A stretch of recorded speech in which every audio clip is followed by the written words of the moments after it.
Oh, this could be an opening. The man they want to have the opening. It's Lauren Shetland. That is the moment.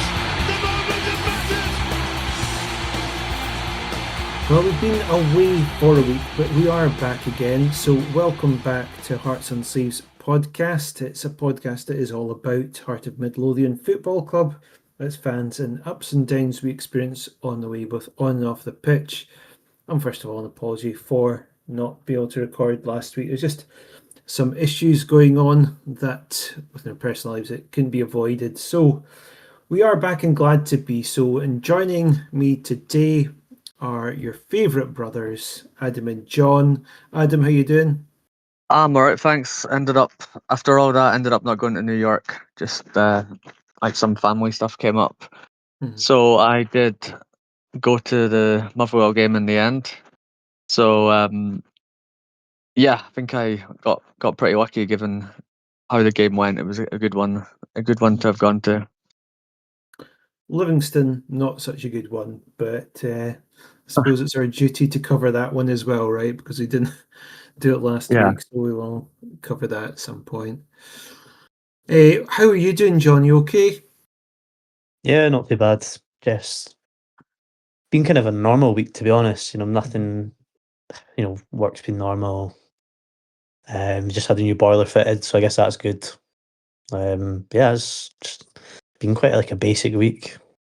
Trunter won't be joining us today, but we hope to welcome back next week. So with that, I suppose what we really have to do is get the Livingston game out of the way. Let's just talk about the lowlights and a couple of highlights as well. Now, as I touched on, Adam, you were at the game, so you'll have a better insight to all of it than I did because I had family stuff, so I was only able to really catch up on the highlights for it. It was that dreaded slow start again. We thankfully it's something I feel didn't happen to us in a Motherwell game, but it's just kind of been the bane of 2026. I feel just these slow starts, and it's something that cost us. What was your feelings about that first half? Yeah, kind of like you said. I think it didn't start well at all, but then I felt like once Shanklin scored, I thought we recovered well, and I thought we were gonna go on to win it. To be honest with you, I did. I went with my nephew and my niece and my brother-in-law, and they've never seen Hearts lose, any of them. So I was just trying to add some luck to the match, but it didn't it didn't go quite so well. We were sitting in the front row as well, actually, it was quite an interesting view of the game. So we were on like the side stand. We weren't behind the goal. We were at the side, but we were in the front row. So I actually quite enjoyed it, being down the front. Apart from the fact that it was snowing and raining and went through every weather in the space of about 2 hours. But it was, yeah, I went there pretty confident, just because it was Livingston basically. But there's been a few games this season where I feel like you can tell early on things aren't going to go as well as you think. So it was just such a shocker there was a goal in the first few minutes. But I really did think after Shanklin scored, I thought we'd go on to win it, to be honest. So a bit disappointed, obviously. And when we did finally get the lead through Braga in the 51st minute, right at the start of the second half, you'd assume that we'd kind of just the floodgates would probably open for us at that point. But after Smith got the equaliser, I mean, I don't know what it was, John. We just any kind of attacking onus threat all really kind of seemed to die down. What's your thoughts on the performance in general? It was a weird one. You look at our goals and you think, okay, good. That's what we've sort of been missing the last few games. It was good play, Shanklin involved. Obviously, he made a massive difference. But then, like the goals we conceded were just so amateur. It was weird. like the second one's the one that sticks in my mind most. Obviously, it was more recent, but when the ball went towards Chesnikov, like he just stood and watched it. Like he just waited on the ball, and I was like, as a professional player, that's like the last thing that you expect. You know, they're always on their toes. They should be wanting the ball. And I don't know if it was maybe just tiredness, but it was like incredibly lazy. And then obviously, within like one pass, they've scored. Yeah, wasn't great. I mean, Chesnikov, so he quite clearly had a poor game. There's no two ways about it. And the fact he wasn't starting against Motherwell was a bit of an indicator of that. I guess he's one of those ones. I'm not saying he gets a free pass, but he had just come back from international duty. I think he just arrived back on the Friday, something like that. He's also one of the newer members of a team, but so I think my concern with the defensive side of things, and I did also have concerns with the Motherwell game as well. That's one of the things that's really out of when you look at the top three teams, ourselves and Rangers and Celtic, that's something you can really point to. Like Rangers have got, they're scoring goals for fun. We'll come on to all of this.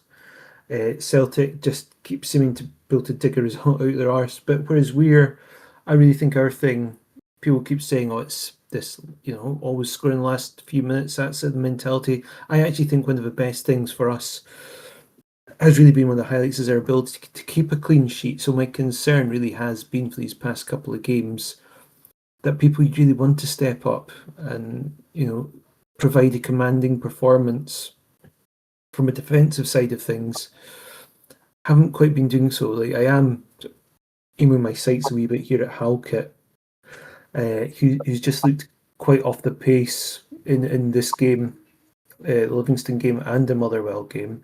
And I do get it. We've not had Finlay in there. What's been your thoughts, you guys, about the defensive side of things, and what can we do to rectify that? What are the main issues that need to be resolved?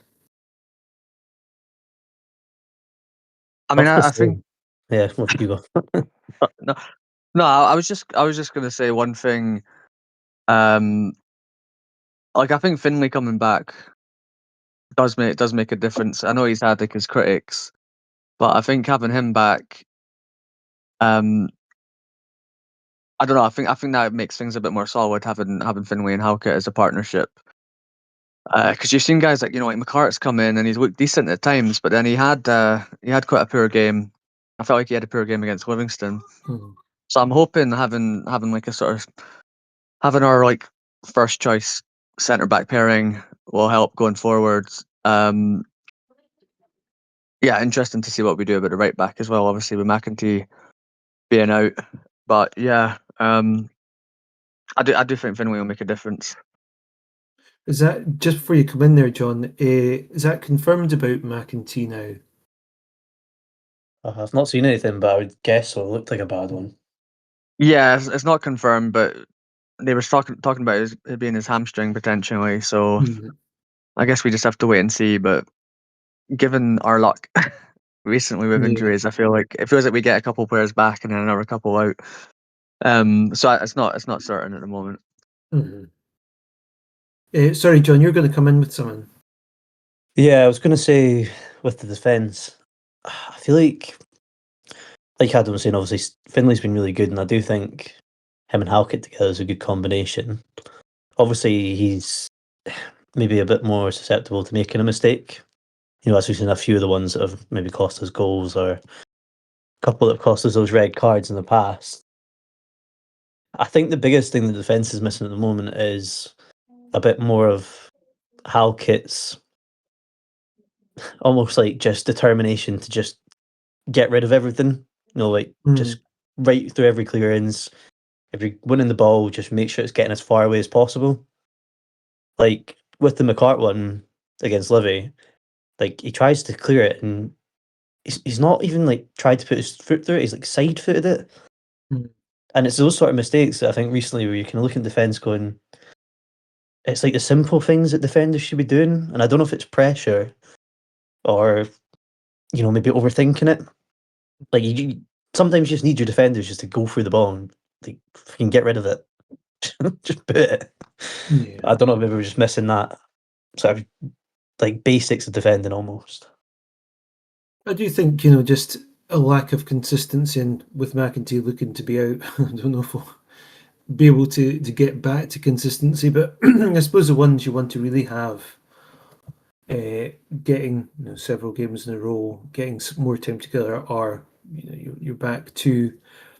So, Motherwell game, it was good to get Finlay back in, but I just think it will take some time for them to gel back again, particularly because Halkett he looked a bit off the pace. I don't know what it is, whether it's fitness or just lethargy. I think it's a good thing that they're getting some time away in Spain. Just I think also just we like to talk about the mental side of the game, right? And it's just you can say they're exhausted from the physicality, but also just I wouldn't be surprised if a few of them are just exhausted from the continuous challenge of each game, knowing that each result could impact being at the top of the league. There's going to be so much buzz and chat around Edinburgh. So to be able to, it's a small city after all, Edinburgh. There'd be very little chance to escape from it. So even getting away to Spain, giving them some breathing space, could well help our cause a lot in that regard. We've been, wondering where Altina is. I wonder if this will be the chance for him to come back in proper then.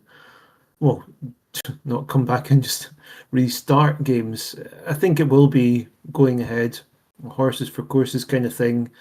Steinbender, you'd probably imagine he'd be in for like the Old Firm games. Perhaps Altina might come in for Falkirk, Motherwell, that sort of thing. We'll see in due course. It's a bit of a gutter by McEntee. Not really had much luck, but yeah, that seems to be the way of things for us this season.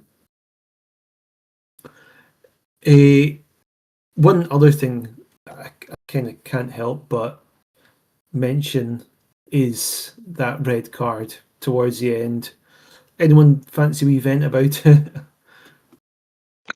I mean, I think it's ridiculous that the number of reds they seem to be handing out for those kind of challenges. I don't think you can give that as a red card, and the inconsistency. Obviously, Rangers could have had a red for the exact same thing against Falkirk. Yeah. You'd be given reds for everything if that's a red, in my opinion. Like, I just think it's absolutely ridiculous. It seems to have got really bad this season. But where do you draw the line? Like, everything's a goal scoring opportunity. Every pass could cause a goal scoring opportunity. I just yeah, I don't really get why. I don't understand how that's a red, and I don't know how they're making the decision, because I think some other similar ones are not given as a red. It just seems so inconsistent and all over the place at the moment. I feel like it's kind of like the handballs. Like, last season, nobody really knew what the handball rule was. I feel like it's now this dog so is like the rule that nobody actually understands or can make sense of. It's crazy. I'd say almost the Rangers one's almost worse than Leonard's one. Like, with Leonard, the guy's going down the right hand side of the pitch. Alterna's in the middle. With the Rangers one, the Falkirk player's taking it right down the middle. Maybe slightly to the right, but he's still going to have like a run down the middle of the pitch. I mean, neither of them are red cards at all, but as Adam said, if you're given one, you've got to give the other. That is exactly my frustration with it. We just need consistency, and lo and behold, where does the consistency stop? Oh, it's against one of the Old Firm. Like, I don't want to go against down the conspiratorial route, but it just always does my head, and it does seem to happen this way. I remember, we talk about the handball issues. The consistency again during that period of time seemed to stop with the Old Firm again. It just frustrates the hell out of me, to be honest. The other thing is that's frustrating, and I'm sure you'll both agree with me, is the fact that we were even in that situation with Leonard. I still annoys me that we spent about 3 of the 4 minutes of added time just passing the ball Oh around, God, yeah. messing about with it. Ridiculous, I was honestly. gonna bring that up. I forgot because it's been a while, but I don't understand. That was just absolutely unbelievable. One of the most annoyed I've been this season. Like passing and passing and passing with a minute to play, and you're drawing away to Livingston. I mean, even like Shanklin was yelling at the players at full time. Like I can't understand what we were thinking there. Not even just getting the ball in. Another thing, like just while we're complaining about Livingston, I mean, the lateness of the subs was just bizarre as well. Because once Livingston got the second, things weren't working, and I don't know how we left it so late. And then you were bringing like Benny and Spittle on in the 89th minute. It was just such a strange match, and I sometimes McInnes has brought subs on early, but that was an example of a game where he just left it so late to make subs that they just had no impact on the game. I think this is one of those things where we can reflect on what McInnes has said previously, where we've mentioned this before, that he says part of the reason he doesn't do subs generally until later on is because the team he's got out is the strongest. This is partly down to the analytics, the strongest to face that current team. So by bringing on substitutes, it's actually weakening it. But by that logic, let's kind of cover those substitution timings. The first one happened in the 77th minute, and that was Kurjota, who's always seems to bring some sort of impact to a game. On for Chesnikov, 77th minute, Chesnikov being ineffective, to be nice about it. Then you had Altina coming on the 85th. Then, as you mentioned, Spittle and Beningame in the 88th. If he's saying that I'm, keeping the team generally speaking as it is because that's the strongest. I mean, why even bring them on at that point? There's just nothing that they can really do to affect the sway of the game within those few minutes. I do always think players need a good few minutes even just to adjust, unless it is just one of those players who's able to do a Kajota style cross right in. I think players like Spittle, Beningame, they just need that bit of time to get their foot on the ball. How much time they're actually realistically going to get when they come on to that late hour. One Yeah, other thing and I on think that. Oh, sorry, you go, Adam. I was just gonna say this. I think there's a bit of like I know, like I'm a big fan of McInnes, and I know he made the comment about analytics and leaving the subs late, but there's a lot of inconsistency in that. I mean, in Motherwell, against Motherwell, he brought Kajata and Kabari on with 25 minutes to go. He could have easily done similar against Livi. So whilst I was there and I heard McInnes make that point, he's still inconsistent in terms of when he'll make the subs. Why were the subs so much earlier against Motherwell than they were against Livi? We were drawing both games. So yeah, I'm a little bit like slightly skeptical of if that's the reason. Given that there have been times when he's made earlier subs, it was just quite a strange. It was quite a strange one, obviously leaving them so late. I suppose with Motherwell, you could say, well, he's reflected on that Livingston game and thought, well, that clearly didn't work. I'm going to change things about sooner rather than later. But you're right, Yeah. there is just general inconsistencies. Like for the Rangers game, we actually pretty solid until we made the changes at halftime, and which is really unusual for him to make halftime substitutions, I think. Just with the analytics, obviously McInnes saying that he puts out the best team, maybe to do with analytics, or the team that's meant to be the best to beat them. Surely we'd still have to take into account the subs that they make and maybe the ways they change tactics, to try and win the game. I think it's madness to say that it has to be the best 11, and playing the best 11 clearly isn't the best for players overall. If you look at the way Kizzy's dropped off, he looks knackered. He looks so overworked. Like it's not working for him anymore. And I get the point of put your best team out, but surely you got to factor in fitness as well, or maybe not fitness, but fatigue. I mean, I don't think he meant like you have to start the best 11 regardless. It was more his reasoning for. So like it wasn't like the reason for starting Kazarides is not that he's better in the analytics. It was more like McInnes's point was more that whatever team you've chosen for that day is what you think is the best team. When you make subs early, you weaken that team. It was more along those lines, I'd say, than saying like we must start these exact 11 players. It was more like once you've chosen those 11, making the subs weakens that. But Surely it still that that takes still into sounds, consideration that though, like the yeah. way I they mean, make changes. I'm certainly skeptical of.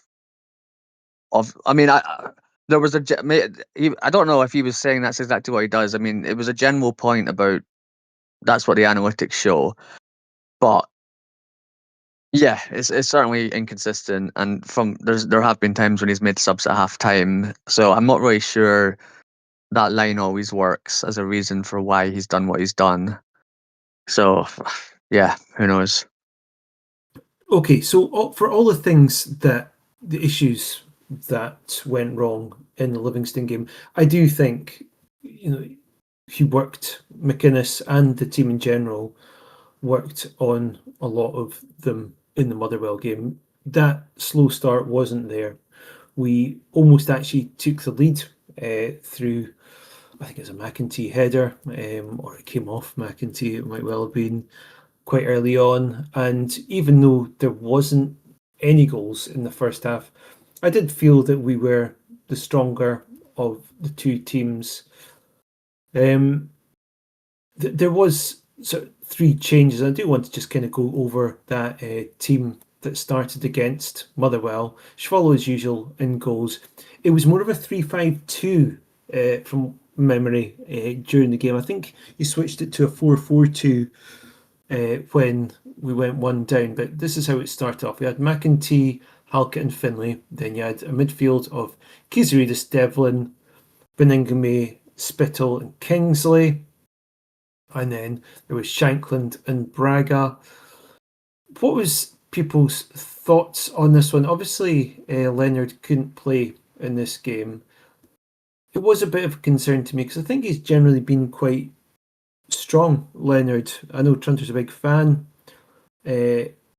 but also the same hand. I'd kind of forgotten just how good Benny and Devlin were in the early start of the season. What are your thoughts about the whole team in general then for this game? I thought it was quite an interesting setup, like in a good way.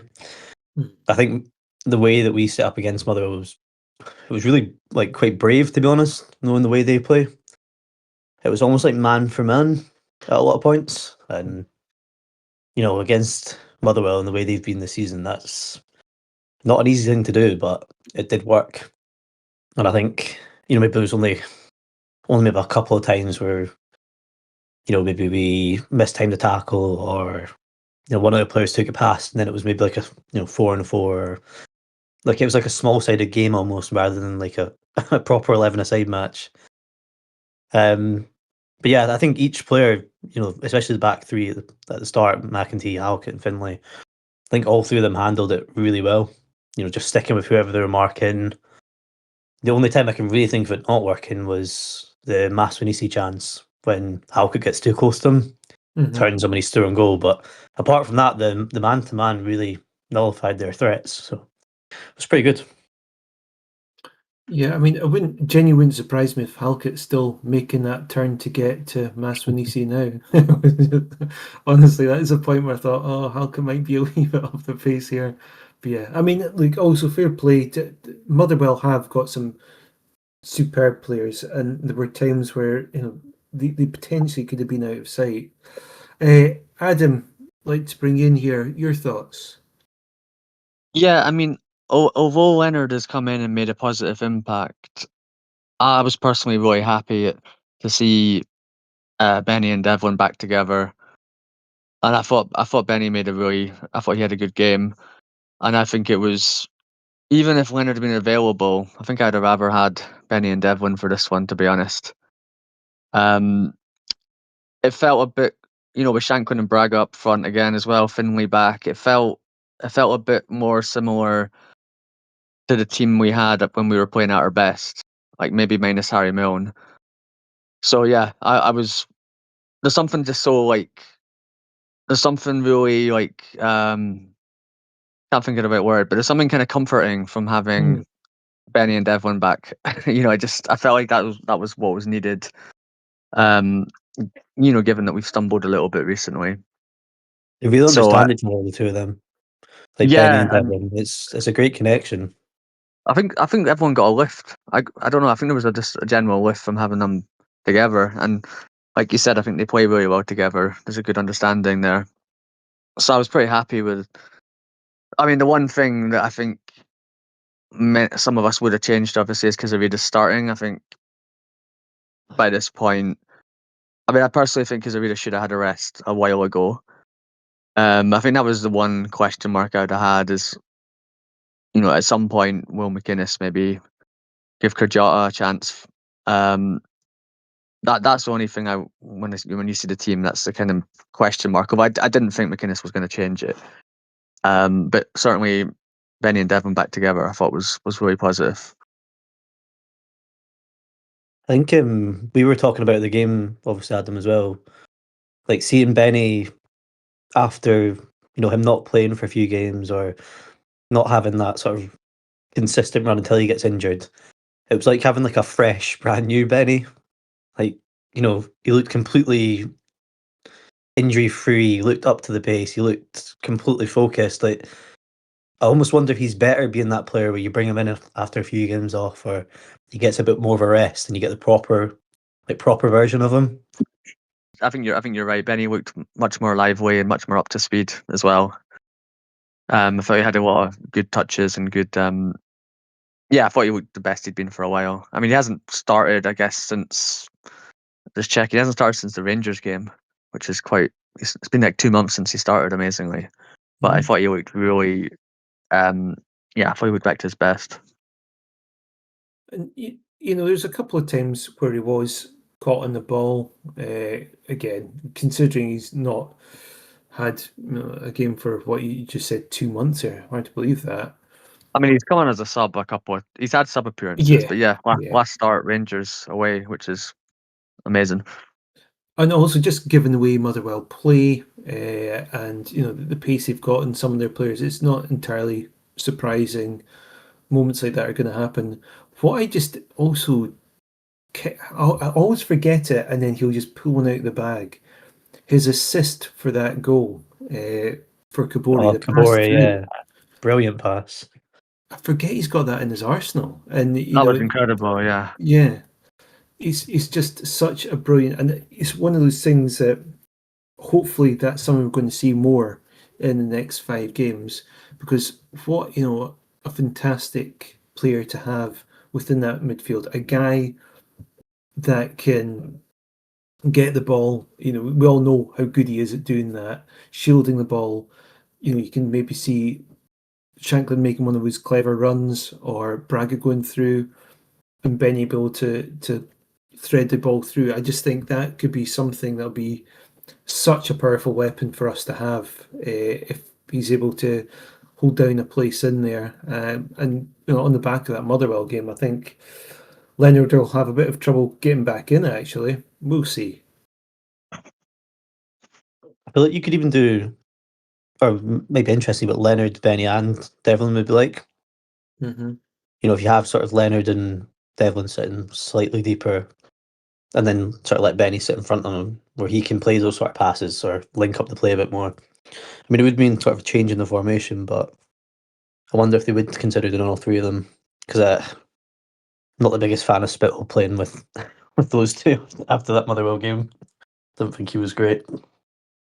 Going back to the game itself, then Motherwell took that lead, and it was a frustrating goal to give away. Look, my heart did sink a bit. Obviously, when it went in, I just kind of wondered if this is going to be our day. But I have to say straight away, Section G, just started singing the Heart song. And what really impressed me about this game is, look, there's moments of frustration from the crowd, but I think generally speaking, we just didn't give up on them. And I think that was really helped us push the team forward to get that equaliser, which came through Braga. What is your thoughts about the sort of the match atmosphere throughout this one? I think it was. I'm glad we had Colin Chisholm back again. Mm-hmm. I think I kind of think we should just bring him back for the next 2 home games as well. I think that always gives a bit of a boost. And I think you're right. I mean, I think generally speaking, I think the crowd did pretty well to back Hearts. Kind of think we're at that stage of the season now where we just need everyone to get behind the club, because we're so close. We're so close to the end of the season, so close to winning the league. But yeah, I think it was pretty decent, and I think we'll see Chisholm come back for the last 2 games as well. Because I mean, even like with Colin Chisholm, I was saying to John, like, let's go there early. We normally get there a couple of minutes before kickoff. We got there 20 minutes before kickoff. I think I don't know what it's normally like, but it seemed pretty. There was a lot of people there 20 minutes before kickoff. So I think people are making more of an effort now to get along and support them. The atmosphere really has been growing and growing, and it'd be great to see. And I wouldn't be surprised at all to see Colin Chisholm back for the next 2. We might as well at this point, right? It seems to really have got. I mean, it's allowed us to hear the Heart song when he's doing it. Everyone's just joining. It's fantastic. Be good to get one at halftime as well. Why not? Maybe take them to away games as well. Get them on Easter Road before the start of the match. Get them at the front. Get them at the front of the stand. Actually, just Why be at the front of not? the away stand singing it. He actually did a hip song. I don't know if you guys know, but he recorded a hip song as well. So It's like Hector Nicol in that regard. We'll assume he just did the Heart song, but actually his fingers in several pies, several football song halftime pies. yeah, and he was a St Mirren fan or something. That's right. Yeah, I think he did Hearts, Hibs, Dundee, Dundee United. that was at the testimonial, Craig Gordon testimonial quiz, wasn't it? Yes, I think I got a point for that. Anyway, it's not quite time for a quiz yet. So after we scored, Motherwell came back into it and probably should have taken the lead.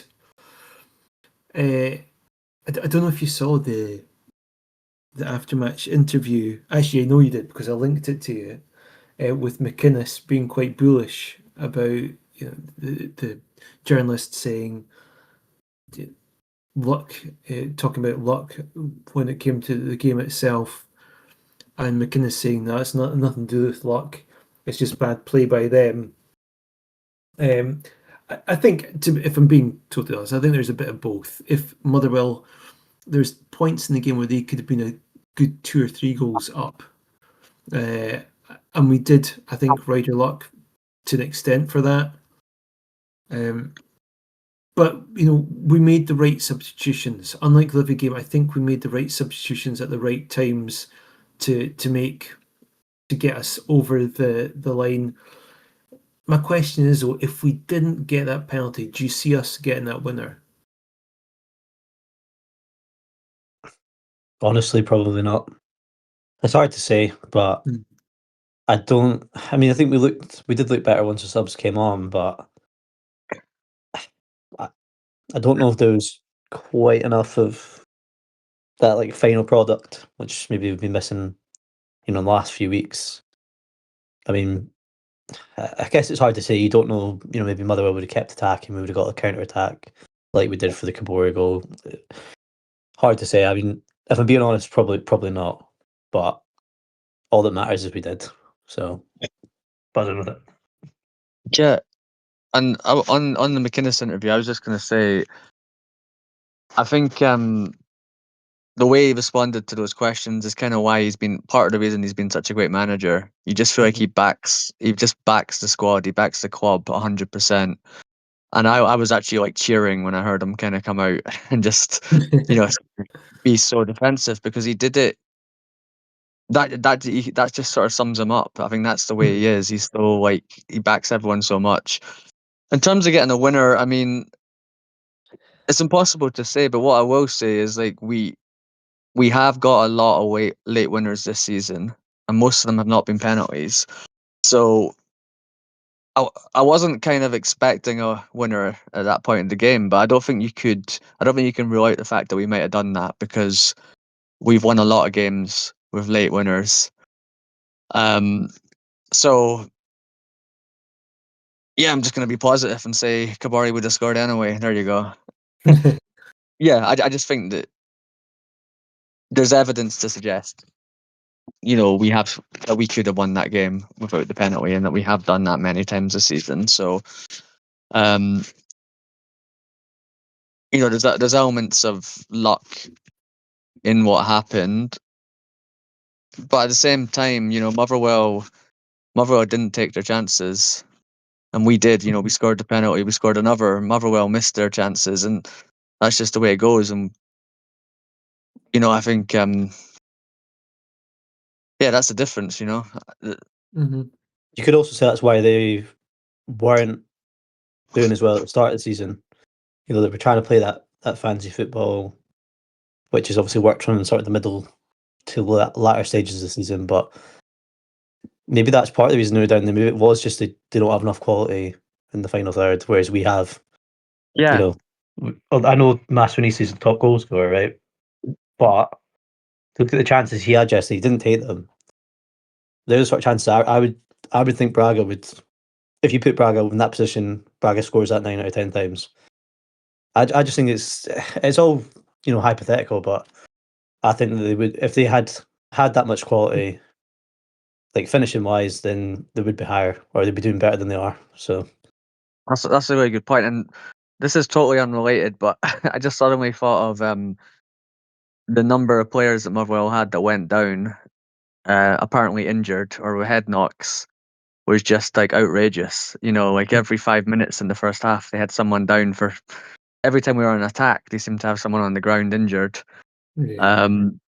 So I think kind of came back to bite them when Kajata was on the ground and when Kabari was on the ground and got kicked. Kind of karma for all their apparent injuries throughout the match. So It felt another good like example of the consistency with refereeing though is that they're meant to stop it straight away if it's a head knock. Yeah. I feel like there was 3 or 4 times where we were on the attack and he'd stop it, and then we had a head knock and he just didn't care. He just let it go. I was like, where's the consistency? And I think another good thing for atmosphere at Tynecastle is when like decisions like that happen, because I think all the Motherwell players going down injured was actually helping the atmosphere, because Tynecastle is always at its best when people are pissed off at decisions, and I think it just makes us back the team even more. But I was very disappointed in Motherwell, because they just seem to be going down under any kind of challenge, and it seemed like a deliberate tactic just to try and like disrupt us a bit. It I think was yeah. we should be nice though and say that we hope the Motherwell goalkeeper is okay after he tried to catch that cross and dropped it, and then suddenly was injured for 5 minutes. I really hope Yeah, he's recovered. and it was quite funny how he stood up, seemed fine, checked to see if it was a free kick. Once he realised it wasn't, flung himself back on the ground. So yeah, it was bloody. Oh, honestly, that was basically cheating from them. I felt. I mean, obviously, it had no impact on the game in the end, but I was pretty disappointed. It was honestly at least 4 times they were down. They've not done well against the top 6 at all. Yeah. So you could have predicted this. They're for some reason they just don't. Obviously, they drew us twice, so they did well against us. But in general, they've done much worse than the top 3 against the top 6. So obviously, something about them isn't kind of suiting them when they play the top sides. Whereas with us, we've got easily the best record against the top 6. So whatever we're doing is working. I think the way they play with the like I was mentioning before, sort of man marking almost, like they want everyone to be 1v1. I think that works better against, if you look at some of the teams they've played, like, the bottom 6 teams, it probably does work. You put them 1-on-1 against one of their players, but if you look at sort of the teams at the top, they've struggled more against, like, put a player 1-on-1 against Halkett or Finlay, and Halkett or Finlay are probably going to come out on top.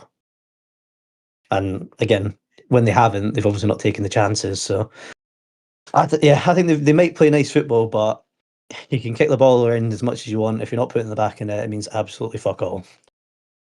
Here, here.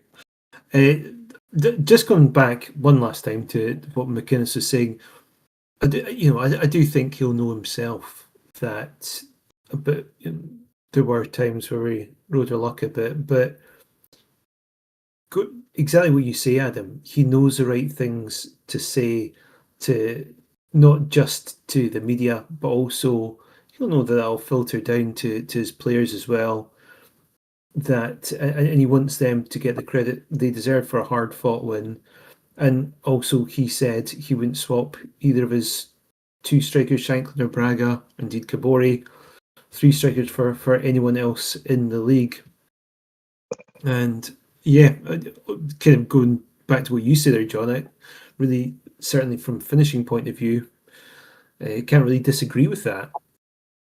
Last couple of things I do want to mention for this one. Shanklin penalty. I'd just like to take this time for you guys to applaud me, and given how often I look away at pretty much any kind of thing that involves pressure in a football game, it was actually, in fact, I was having to tell the guy next to me what was happening with the penalty because he couldn't watch it. So I was on the verge, and I was on the verge of not watching. I mean, horrible, I did watch, but that's the most nervous I've been for a long time. And actually, the way I felt, I always talk about the 2012 semi against Celtic, where like I couldn't speak on the way out. I'm starting to get to those levels. Like the Motherwell game, the way I felt when that penalty went in, and the celebrations and that, like I felt so stunned, because I think the way the game had gone and the fact that we were so close to the end, and whilst I said we scored a lot of late winners, it just I don't know with this game in particular. Given that we've got the top six coming up next, like the post-split games, you really, really felt like we had to win. We had to maintain that lead going into the split. So the magnitude of this one felt even bigger than any of the other games so far. And I think every game's getting bigger and bigger and bigger and more important. And like, it's just brilliant having Shanklin to step up and take the penalty. I've never heard it so quiet before a penalty in my life. Yeah, no. Silent. It's so weird. You usually get the occasional like, come on, or score. Yeah. Not one person. We had a guy was standing up in front of us. He was the only guy standing up around us. And then a couple of rows back, someone was shouting to him, being like, "Sit down, we can't see." So then I said to the guy in front of me, I was like, "Can you just stay up, stand in front of me, because I don't want to watch." And that's kind of how things are going now. I don't know how I'm gonna cope, to be honest. I think if we stay top of the league, I feel like I'll be in the concourse for the last 10 minutes of a game or two. There won't be any mocking of you, Jamie, for not watching stuff, because I was like 50-50 on watching that penalty. I had to force myself to look. So yeah, I certainly won't be mocking you if you don't look, because I'm struggling to now. The relief, though, just the celebrations as well. I feel like every celebration's getting bigger and bigger. Like me and John were just hugging everyone in the row. It's just it was just such an amazing relief that getting that penalty. And I know you're going to talk about it, sorry, but like I'm absolutely delighted that Kabari scored, and not only scored, but like scored a really good goal. I feel like he's obviously had, he's had some good games, some bad games, but that just made the game even better, the way that he stepped up and scored, and it gives you a bit more hope as well. I think there's been a lot of pressure on Kabari with Shanklin being out injured, so maybe with Shanklin back and him being in a sort of coming on as a sub, we might start to see the best of him. What was the first thing I pointed out to you when he came on, Adam? Yeah, John mentioned he had different boots. Straight away, first thing I noticed, he had a new pair of boots on. Yeah, Well, funnily literally. enough, for all that everyone's complained about him falling over, it was him falling over that got us the penalty.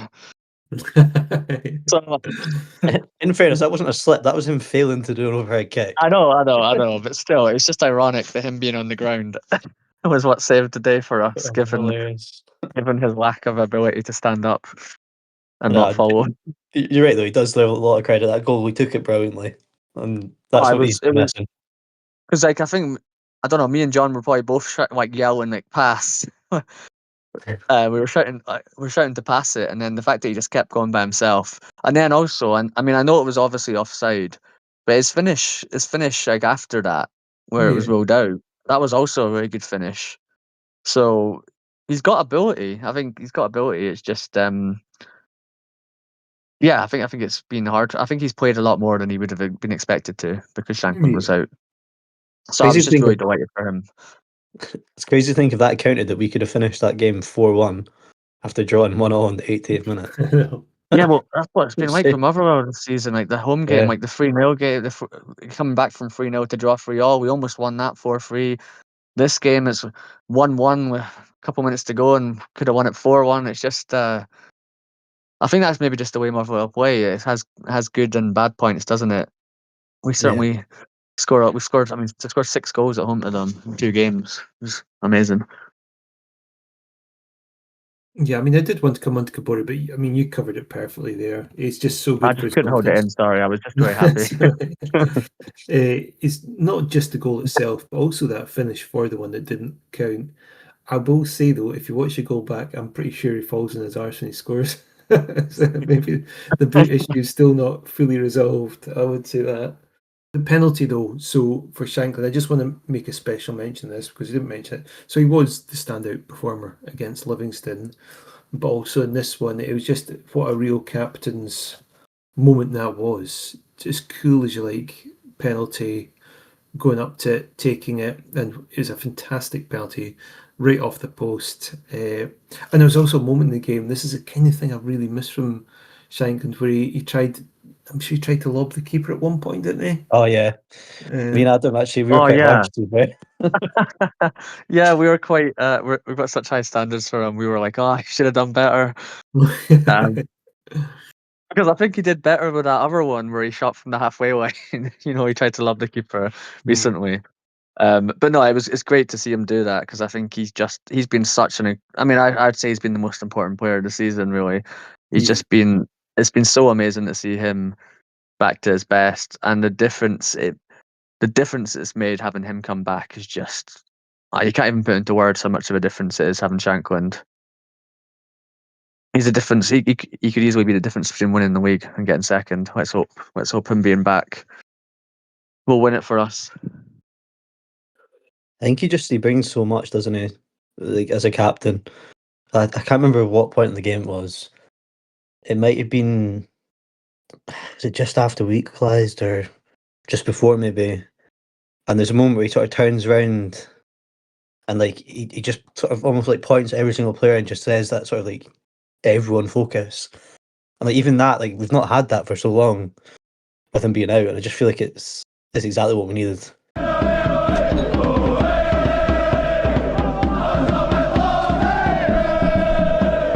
So the top 6 split has been announced, and we'll cover that. But first, let's mix it up a wee bit and have our quiz. John has kindly offered to give us a choice of three different ones. So, what are our 3 different subjects or categories we can choose from? So two of them are quite similar. It's to do with goal scorers against Hibs. All right. Obviously with the derby coming up. The third one I can't really explain it without giving it away, and I feel like I might do it again at some point. But it's to do with testing your memory of this season, Oh or God, well, more so I'll of be like awful the at start of that. the season. I was going to give you 2 minutes, and you've got to like, without giving away, you've got to name something, Okay, and then I was going fine. to see who gets it more accurate, basically. Fine. Well, I'm quite keen for doing that one because I think we should hold Okay. off with the Hibs one until next week. Sure. It does mean you will probably have to end up doing quizzes 2 weeks in a row, but That's fine. I don't mind. deal with it. Are you happy with that, Adam? Yeah, I feel like my memory of things that happened even last week with Hearts is awful though. So Yeah, same. I think this will be a long confidence is low for this one. It's just a bit of 2 fun. minutes. No, the thing is, John, like I don't really care what happens in the quiz or if I get anything right. So I'm pretty chilled out about whatever you want to do because it's just a quiz, really. Right. From our first game of the season, I want you to name the starting 11 as best you can from memory, and then the goal scorers if you can. And then this was just for an extra point if you can name any of the subs that happened, and I will give you like the minute of the subs or who went off if that helps. What the And then hell? whoever's closest is going to get the points. This is hard. Do we get to know? I can't even recall who our first game was against. Aberdeen. Aberdeen. I remember Yeah. Aberdeen. It was bonus point for saying Aberdeen. Thanks, John. How long do you want? Like to a couple of minutes? 24 hours. Yeah. That's been 2 minutes. Do you just want another minute or two? Or how close he is to being done? Yeah, I think I'm done. Adam? Oh, yeah. Fine, I'm Yep. done. Right. Okay, I'll just go one by one, please, if you want to say who you thought was in goal first. Xander Clark. Xander Clark, yeah. Yeah, I remember that much. I've just realised I've put 10 players, so I'm clearly still missing someone. But Right, chuck another one in. yeah, I think probably midfielder. Oh, yeah. Okay. Yeah. Do you each want to give me a defender? Finlay. Did you have Finlay as well, Adam, or do you have something different? Yeah, Yeah, perfect. that's the one. Should I say the next one then? Yeah, go for it. Harry Milne. Yeah. Did you get Milne, Jamie? Francis Kent. No, Did did you you get say Milne? Milne? Sorry. Yes, I did have him. Right. So yeah, Kent was right. Adam, do you have Kent as well? No, I didn't. Cool. Fine. Do you want to name another one, Adam, you had? McEntee. Yeah. Did you get him, Jamie? Yeah, I put him in my midfield. Yeah. But I mean, I realised there's no point me going through the thing because you didn't really think about formation as well. So just name anyone realistically. fine. In that case, was Halkett playing in that one? Yeah, he was. Did you get him, Yeah, I Adam? had him as well, yeah. Perfect. Adam? Braga. Yeah. Did you get that, Jimmy? Yep. Perfect. You want to try another one, Jimmy? Devlin. Yeah. Did you get him, Adam? Yeah. Another one, Adam? Benny. Benny wasn't playing now. Crap, Ah. quite injured. That's what I put as well. You put Benny Yeah. too? I put Benny too as well, yeah. I think that's what is it, 2 left, I think. Okay. Who else did you have, Jimmy? Shankland? Yeah. I'm presuming you got that as well, Adam. Yeah. Perfect. Does that use both said every player? Or have you got I've still got There's one. one left, right? Adam, who'd you have?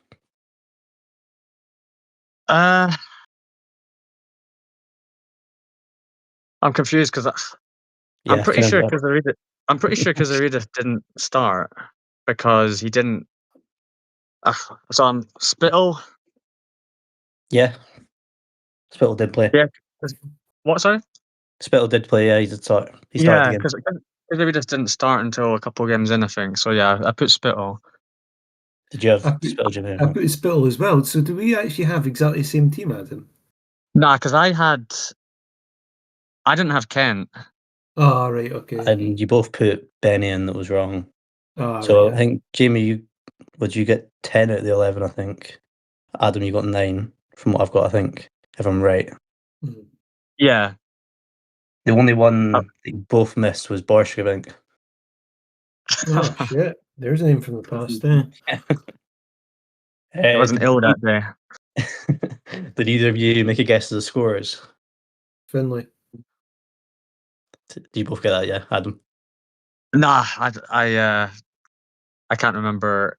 I just remember us starting really well and the atmosphere being great because we just not starting. That's about my memory of the game. That's So fine. nah, didn't What get were the the other? scores. Anything for the other goal? No idea. It was a Nah, Graham no. Shinney on goal. Alright, okay. Don't remember that at all. Do you I either mean, of I you want Finley to genuinely. one. If you did this for the Livi game, John, I would genuinely be struggling. So this has been a big test. Do either of you want to try any of the subs? I guess who came I on? I think Kabangu. No, Damn it. Forest. Forrest did come on. I'll give you 2 points if you can guess who he came on for. Spittle. Nah, it was Bosch. No, is it alright? Just thought it was such a Uh, funny substitution. Mm. Kingsley. Nope. What the hell? Yeah, my memory is not. No, I mean that's pretty left field. It's a pretty tough quiz, to be honest. It's actually a good one. Just Him, what do you have? did you write like 5 subs down, or have you just sort of No, not this put is anything? us. Yeah, I put Steinvender, Yeah, and then I put Kazaridis because I didn't think he started. yeah, you're right. Is Yeah, that because all you've got? Or- in fact, I think we came away from. If I remember, one thing I do remember is I think when we were recording, I went on about how Kazaridis was an amazing sub, and he only came on for like 20 minutes or something. Yeah, I sounds think about right. that was the start of the Kazaridis loving. That's my main memory from the game is actually his sub appearance, which is kind of weird. Is that all of them then? Yeah, Don't remember. for you. So yeah, Eh, Kazaridis and Steinvender, and then the other ones were wrong. I had Kent on the bench, obviously, but he started. So all the subs were Steinbender for Kent, Kizzy for Spittle, Forrest for Bosch, James Wilson came on for Braga. They were all in the 70th minute, so 4-1. And then in the 91st minute, Magnuson came on for Shankland. That's it. there you go.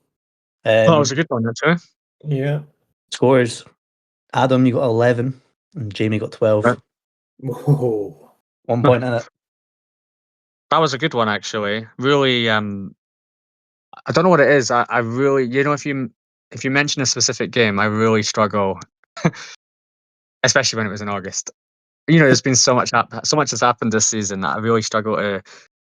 I don't know why, because Aridis' sub appearances, his sub appearance and our like explosive start was kind of like my big memory of that game. I only did it because I was having a look at the teams and I just couldn't believe some of the starting 11s that we've had throughout the Yeah, season. Like, they're Yeah. so random. crazy. Yeah, and crazy that Forrest was involved. Yeah, literally. Him and Eh, Ked started really weird. Bosch as well. Like a weird 3 to start the game. Because didn't Oh, sorry, and not starting them, but Forrest would have played in the League Cup as well, wouldn't he? And he yeah. must have played at some point, and then he just disappeared, I guess. Did he get injured in the I Aberdeen think game? Is that why he came off? yeah, I And think that's why he so. was out after, because he would have been. I don't. I mean, he can't have played more than what, a few games this season. Yeah, he's not played much, but some weird. Like honestly, I was looking through the first like 3 or 4 lineups, and they're just so strange. Like, how did we win these games?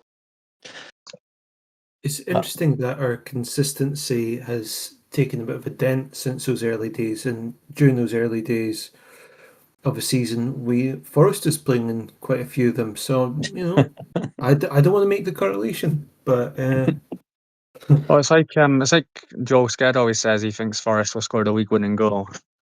Yeah. What league are we talking about here? That's when he goes on loan to Montrose next season. Adam, what have you got for us? All right, absolutely no idea if we've done these players before, but I thought since we were discussing Livi and Motherwell, I would go for someone that's a former Hearts player that's at like one at each team. So I'm going for Ryan McGowan and Andy Halliday. Pretty sure I know that. No, well, just come in with it in that It's case. the last 10 years, so John, and there's no point. I might be wrong, but no, I could be really wrong, but I'll let you You know. won't be wrong. Sure, you letting Jamie have a guess No, first? it's fine. Yeah, You yeah. just go for it. Now you got to Ah, do it. you got to try. It's pity guesses now because John's so good at this. Yeah. I could be I wrong. mean, Though. I might be wrong. I'm going back to the 90s next time before you were born. Well, fine. If you're going to make me take a guess, I would just say Dundee United. Don't know. No, Halliday was not at them. Yeah, I thought it was a bit of a wild card. All right, give us the answer. Anyway. John, there you go. Bradford City. Yep. Well played. Halliday was on loan to them from Middlesbrough, and McGowan played for them 2018 to 19. And then he went on to Dundee from them. The only reason I remember the Halliday one is because he scored against Chelsea, I think, and was it like the FA Cup or League Cup at Stamford Bridge when Bradford won like 4-2 or something like that. It was a big shock. My memory of that Remember game is as good as my memory of the Aberdeen Hearts game. they signed a few of our players over the years. Oh, Bradford. Yeah, Well, and Jim like I think Jeffries went there as well and signed Yeah, a few that's what I guys. was. That's what I was associate with them. they signed I was gonna, Walker, Humphreys. Walker as well. I was gonna go for Wanjo originally. I should have done that. I might have thrown John off a bit, but then I thought because it was Motherwell and Livi we just played, I'd try and keep it more relevant.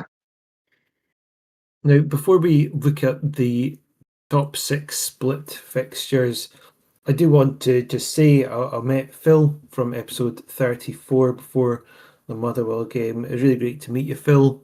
He has a passing resemblance to Eric Cantona in a way, because he had the Eric Cantona bonnet.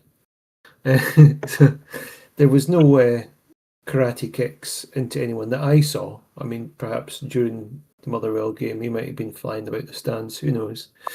So yeah, great to meet you, Phil. Hopefully the first of many times we get to have a drink together. Also met one of our listeners as well, Ian. Great to meet you too. So yeah, if you ever see one of us, do feel free to say a wee hello. Always happy to speak with you.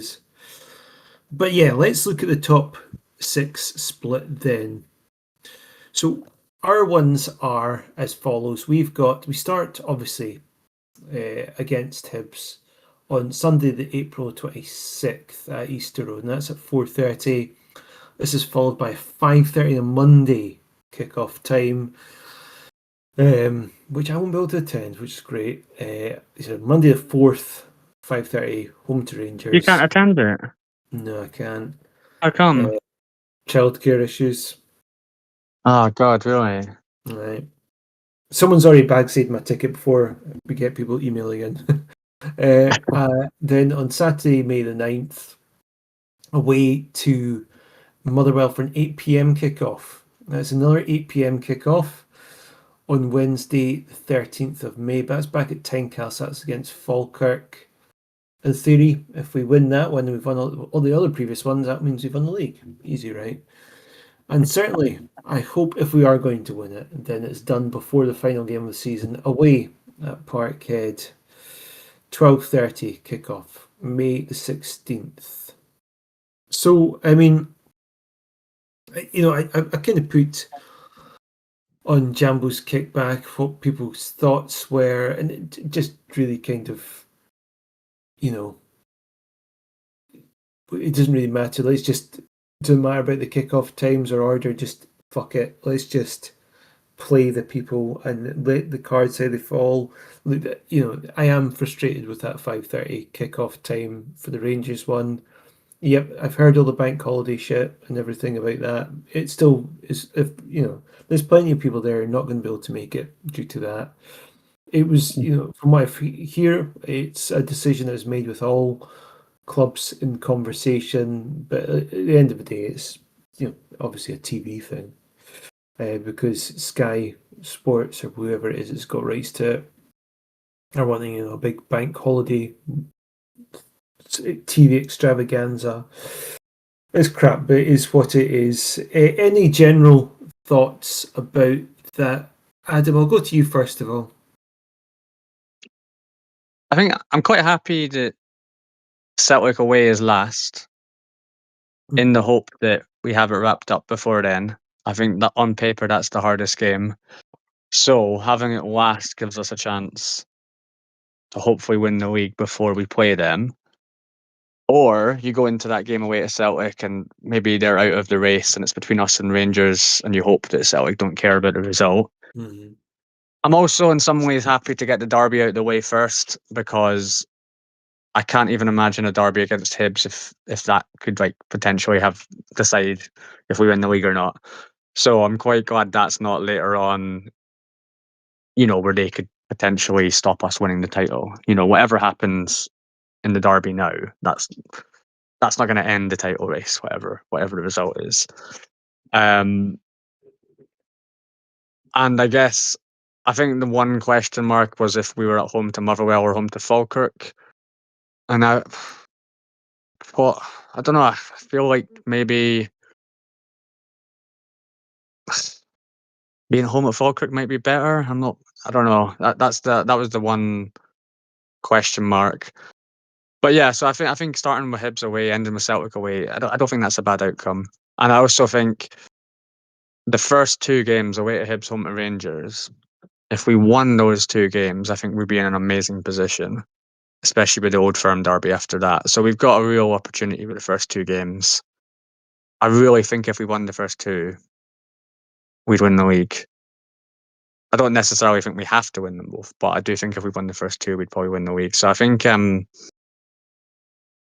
have any complaints. I think it's a decent set of fixtures. So, John, before I come to you, I'm just going to quickly run through what Rangers and Celtic have got fixture-wise. They've got Motherwell. Rangers have got Motherwell at home at 3 p.m. on Sunday, 26th of April. Then they've got ourselves, obviously, on that Monday. That's at Tynecastle. Celtic away. That's on Sunday, 10th of midday. And they've got Hibs at home for that Wednesday, 13th, 8 p.m. kickoff. And they finish at Falkirk away, where they just won 6-3, which is, I felt kind of devastated about. As I'm sure we all did, but just the fact Falkirk were 2 goals up. Before I look at Celtic, I do think one stat's quite interesting about Rangers. They've scored 14 in their last 3 games. They're absolutely scoring for fun, but they've only managed 2 clean sheets in their last 10 Premier League games. So, if we can find a way somehow to stop them scoring, there's every chance they will concede a goal. Whereas Celtic, they've only managed 1 clean sheet in 10 league matches, and that was only just against St Mirren this weekend.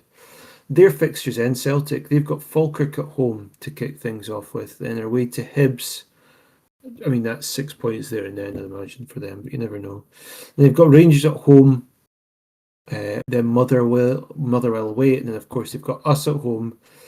To me, Celtic sound like they've got the best match lineup, the best selection of matches, really. Easiest selection of matches, I guess. But, yeah, your thoughts on the Celtic and Rangers fixtures as well as ours? Don't have the greatest analysis first, to be honest with you, because to me, I just don't think it changes anything. We've got our job to do. They've got theirs. Regardless of, we're going to play them all in the split anyway. I can't even think too far ahead. I just want to get to the next game, get it done, get through that one, on to the next. I know it's not the most entertaining answer, but I don't really care about the order. I'm just we need to beat them. Yeah. What about you? I mean, yeah, I mean, no, I'm kind of the same as you, both of you, to be honest. Like, I completely agree. I'm really happy actually to get that derby out of the way, just in case worst comes to worst. And let's be honest, our record at Easter Road hasn't been good lately. That if we can't get 3 points or even 1 point, then there's nothing Hibs can say. Well, you didn't win the league directly because of us. However, winning against Motherwell, McInnes mentioned things he wants to change for this next few games coming up, and he's mentioned we've not beaten Motherwell all season. Well, it's just us done it. And the other things he wants to put right is not winning at Easter Road, and that's we've got a good opportunity to do exactly that. I don't want to talk too much about the Hibs game because obviously that's going to be a big focus for us next week. So I won't go too far there. Yeah, just the one thing I would say is that looking at the way Celtic have got theirs match lined up, I still don't have much confidence in that Celtic team, but I think there's every chance they could still be in the running come towards the end. They just, even though they keep seeming to lose games or do poorly in games, they just still seem to be quite close to us. However, they are 3 points behind, and that could prove pivotal. I mentioned there, Adam, that obviously the goal difference now Rangers has is insurmountable. There's not a chance we're ever scoring 6 in the game. We could win 6-0 against Hibs, though. Yes, indeed. That'd be a nice start to proceedings. Do you have any thoughts, Adam, about sort of just the Rangers and Celtic games? Are you taking the John approach to it? I mean, I think John's right in the sense. I mean, Celtic always had a slight advantage because they're going to get 3 home games and 2 away games. The order probably doesn't make a huge difference, but that's the one advantage they have over us is that they've got the 3 home games. Yeah, but ultimately, if we do our job, we'll win the league. So we've just got to look at it like that. So yeah, I don't think it makes a huge amount of difference, but Celtic have a slight edge in having the 3 home games. So we just need to hope that we've done our job by the time we play them at Parkhead. And I think we've got a chance. I think if we could beat Hibs, it would just be such a massive, massive 3 points for us. That game is, I think it's the earliest I've felt nervous about a derby, maybe apart from the cup final. Are you going to go to that game, Jamie? I fully intend to. Yeah. Wait for the loyalty points and all that. But The one thing also I'd say about the Hibs game, we've kind of, even, should we end up losing that game, if we beat Rangers in the next game, that's us Yeah. right back up to the top of the league. So it's kind of not the be all and end all. Look, if we do lose against Hibs and Rangers, which I don't think we will do, but if we do, then that's obviously a huge dent in our league ambitions. But at the same time, on the flip side, if we win both, that is an absolute massive boost and advantage to us. If you said now you get 4 points out of the 2 games, I would select 1 point in the derby because just purely 3 points from Rangers means they get obviously 0 points from that game. So that would be even if we could manage that, that would be huge. And Rangers, I just want a result to really knock the wind out of Rangers' sails at the moment. Like I say, they are conceding a lot, but they're scoring far more than they're doing conceding. So that's something I just want one team to put a stop to. And as we're the only team that has managed to beat them in the league this season, then, well, at least we're facing them early and get a chance to do exactly that. That And Motherwell our game home will be interesting with them. Like talking about, like you saying, obviously Rangers Rangers conceding a lot. Yeah, Rangers conceding a lot. Oh yeah, that's true. Motherwell quite attacking. Like it could be interesting. Quite It'll be another 6-3. yeah. Hopefully the other way That's around. I know, but it's got that kind of feel where both teams could score, doesn't it? No, absolutely. But I think we really need them to lose, just so someone else has done it, and then it's like you're saying, take the wind out of their sails, and I don't know. I think Nerve-wracking.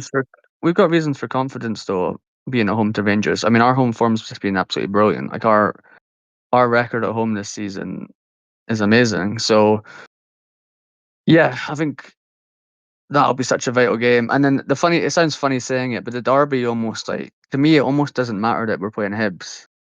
Every game is now so important and nerve wracking that whether it's Hibs or Motherwell, it doesn't make much difference. So no matter who we were playing first, I think I'd be just as nervous regardless. I mean, I'm saying that now, but I'll be the one looking away probably at Easter Road. But do you know what I mean? Like, it doesn't really matter that it's a derby. I get what you mean. Yeah. It's like every single match now is so massive that, like, the importance of every game goes far beyond whether it's a derby or who the opposition is. It's now just like every game is massive, every win is massive. So whether it's Hibs or Falkirk or whoever, doesn't matter that much. I think we're going to feel as nervous no matter who we play. Okay, well, that wraps up for this week, everyone. As always, please do follow us on our socials. You'll find us on Instagram, X, and Blue Sky, and we're always contactable through our email. It's heartsandsleevespodcast@outlook.com. We'll be back next week to preview the Hibs game and chat all about Hearts. Bye for now.